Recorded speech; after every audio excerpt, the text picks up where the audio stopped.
اعوذ باللہ من الشیطان الرجیم بسم اللہ الرحمن الرحیم۔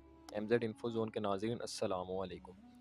آج ہم آپ کو اس ویڈیو میں عالم اسلام کے 7 عظیم جرنیلوں کے بارے میں بتائیں گے، لیکن اس سے پہلے اگر آپ نے ہمارا چینل سبسکرائب نہیں کیا تو آپ سے گزارش ہے کہ ہمارا چینل سبسکرائب کر دیں اور ساتھ لگے بیل کے آئیکن کو پریس کر دیں تاکہ میری ہر آنے والی ویڈیو سب سے پہلے آپ تک پہنچ سکے۔ اپنے قیام کے بعد سے اسلام مختلف براعظموں میں تیزی سے ترقی کر رہا ہے۔ بہت سے شاندار اسلامی جنگجو رہے ہیں جنہوں نے اسلام کے دشمنوں کا مقابلہ کرنے کی ذمہ داری قبول کی ہے۔ اس بات سے اختلاف کرنا مشکل ہے کہ تاریخ کے بہترین جنگجو اور فوجی حکمت عملی ساز مسلمان تھے، جن کی وجہ سے اسلامی سلطنت صدیوں تک قائم رہی۔ سب سے پہلا نام حضرت علی رضی اللہ تعالی عنہ کا آتا ہے، جو کہ اسلامی تاریخ کے سب سے عظیم کمانڈر اور طاقتور جنرل تھے۔ وہ ایک مشہور عالم، ایک بہادر سپاہی اور ایک شاندار عوامی مقرر تھے۔ جن 10 افراد کو جنت کی خبر ملی، ان میں سے ایک حضرت علی ابن ابو طالب رضی اللہ تعالی عنہ بھی ہیں۔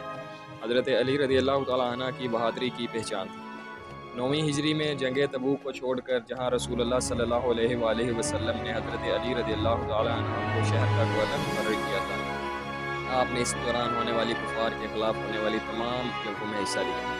3 1-on-1 میچوں میں سے پہلے میچ میں حضرت علی رضی اللہ تعالی عنہ کا مقابلہ مکہ کے ایک زبردست جنگجو ولید بن عتبہ سے ہوا۔ ولید چند حملوں کے تبادلے کے بعد مارا گیا۔ جنگ دوپہر تک ختم ہو گئی اور قریش بھاگنے پر مجبور ہو گئے۔ دشمن کے 70 مارے گئے تھے اور حضرت علی رضی اللہ تعالی عنہ نے دشمن کے 35 ہیروز اور لیڈروں کو قتل کیا۔ دوسرے نمبر پر حضرت خالد ابن الولید رضی اللہ تعالی عنہ کا نام آتا ہے، جنہیں عظیم ترین مسلم جنرل کے طور پر بھی مانا جاتا ہے۔ وہ کم عمری میں ہی گھڑ سواری اور تیر اندازی میں ماہر تھے۔ بعد کے سالوں میں اس نے نیزے کو اپنے مخالفین کے خلاف استعمال کیا اور ایک طاقتور ہتھیار کے طور پر اسے استعمال کرتے رہے۔ تاہم ان کی تلوار کی صلاحیت اور رفتار اس کی قوت تھی جو اللہ تعالیٰ کی طرف سے ایک احسان تھا۔ وہ سواری کے دوران اور درستگی کے ساتھ تیر کو کھینچنے کے قابل تھے۔ موجودہ اردن میں انہوں نے مسلم پرچم تلے پہلی فوج مہم کی قیادت کی۔ بازنطینیوں کی طرف سے لیونٹ کے علاقے میں مسلمانوں کے قتل عام کے بعد مسلم اور بازنطینی فوجیں لڑائی میں مصروف ہو گئیں۔ جنگ کے لیے رومیوں نے 2 لاکھ سپاہی جمع کیے جبکہ مسلم فوج کے پاس صرف 3000 سپاہی تھے۔ بازنطینیوں میں خوف پیدا کرنے اور یہ تاثر دینے کے لیے کہ اضافی دستے آ گئے ہیں، اس نے بڑی چالاکی سے مسلم فوج کے دائیں اور بائیں بازوؤں کو دوبارہ ترتیب دیا اور عقب سے ایک بٹالین کو آگے بڑھایا۔ اس کے بعد فوجیں بحفاظت مدینہ واپس پہنچ گئیں۔ اس جنگ کے دوران حضور نبی اکرم صلی اللہ علیہ وآلہ وسلم نے حضرت خالد ابن الولید کو سیف اللہ یا اللہ کی تلوار کا اعزاز دیا۔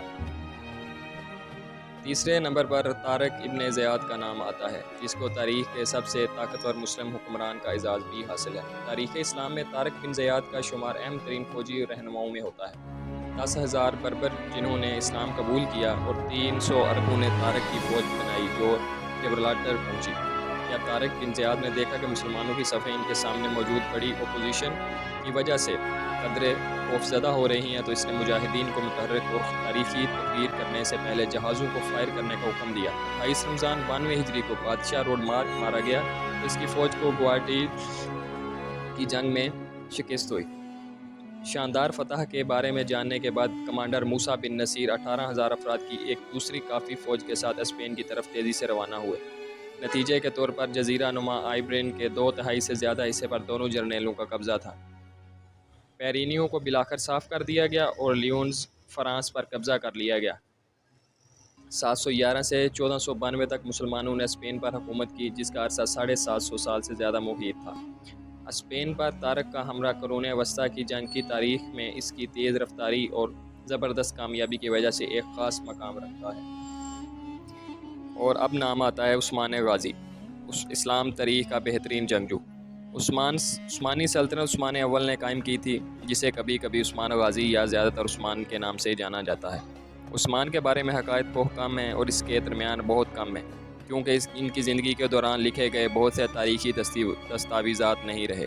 عثمانیوں نے 15ویں صدی تک عثمان کی زندگی کو دستاویز نہیں کیا اور ان کے دور حکومت کا ایک بھی تحریری ماخذ باقی نہیں رہا۔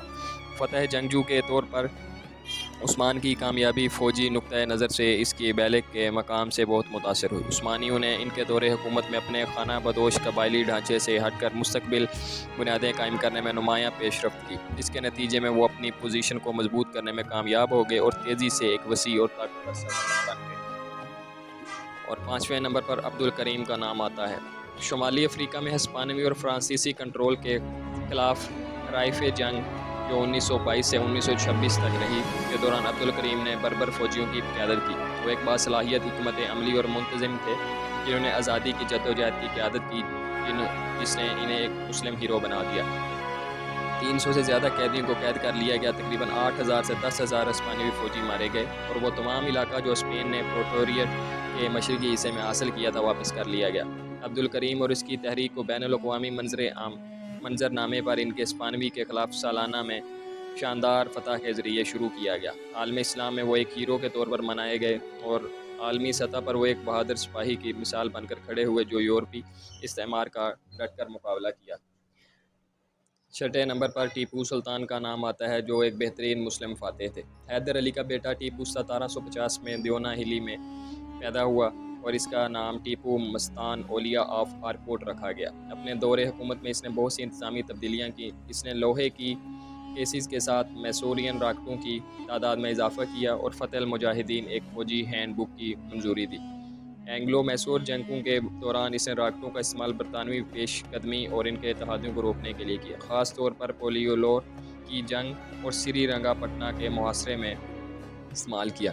1799 میں برطانیہ سے منسلک ٹراوانکور پر حملہ کرنے کے بعد ٹیپو سلطان برطانوی ایسٹ انڈیا کمپنی کا شدید مخالف رہا۔ 7ویں اور آخری نمبر پر سلطان صلاح الدین ایوبی کا نام آتا ہے۔ ان کا پورا نام ناصر صلاح الدین یوسف ابن ایوب تھا۔ وہ شام اور مصر کے مسلمان حکمران تھے جنہوں نے 1187 میں جنگ حطین میں ایک وسیع صلیبی فوجی کو بہادری سے تباہ کیا اور یروشلم کو فتح کیا۔ اس نے اپنے دور اقتدار کے عروج پر مصر سے عرب تک پھیلے ہوئے ایک متحدہ مسلم علاقے پر حکومت کی۔ پوری دنیا کے مسلمانوں اور بہت سے مغربی باشندوں نے صلاح الدین ایوبی کی قیادت، فوجی قابلیت اور مہربانی اور بہادری کی تعریف کی۔